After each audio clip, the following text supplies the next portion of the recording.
শেখ হাসিনার সরকার পতনের পর দেশের বিভিন্ন স্থানে নাশকতার ঘটনা ঘটে। এর মধ্যে নেত্রকোনার জেলা শহরের রামকৃষ্ণ মিশন ও ইসকন মন্দিরে হামলা ও ভাঙচুরের খবর প্রচারিত হয় দেশি বিদেশি গণমাধ্যমে।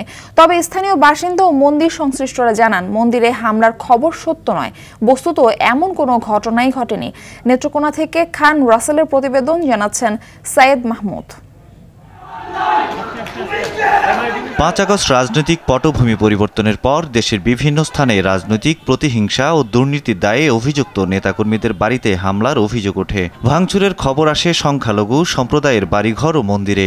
একই সঙ্গে সামাজিক যোগাযোগ মাধ্যম ও বিদেশি গণমাধ্যমে ছড়িয়ে পড়ে ভুয়া ও মিথ্যা সংবাদ। নেত্রকোনা পূজা উদযাপন পরিষদের শীর্ষ নেতারা জানান, জেলা শহরের সাতপাইয়ে রামকৃষ্ণ মিশনের পাশে থাকা সাবেক ছাত্রলীগ নেতা অপু সরকার ও মৃণালকান্তি ভট্টাচার্যের চেম্বার ভাঙচুর করা হয়। তবে মন্দিরে কোনো হামলা হয়নি।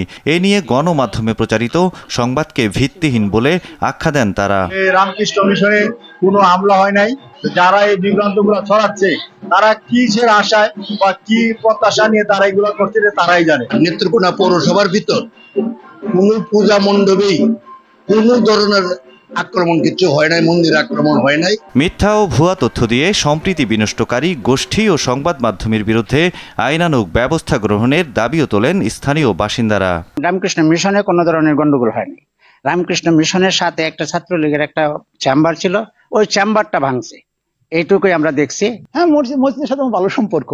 যারা নামাজ পড়তে যায় আমি এখানে জিজ্ঞাসা করি কেমন আছেন, আর আমার জিজ্ঞাসা করি দাদা কেমন আছেন, আমাদের থেকে কিনে নিয়ে যায়। এরকম সম্পর্ক একটা, কারণ দেখেন একসাথে থাকতে গেলে তো এরকম সম্পর্ক থাকাই উচিত। এদিকে পুলিশ জানায়, রামকৃষ্ণ মিশন ও ইসকন মন্দিরে হামলার কোনো তথ্য নেই তাদের কাছে।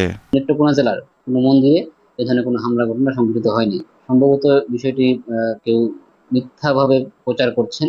গুজব প্রতিরোধে সবাইকে একসঙ্গে কাজ করার পরামর্শ আইন শৃঙ্খলা রক্ষাকারী বাহিনীর। সাইয়েদ মাহমুদ, RTV।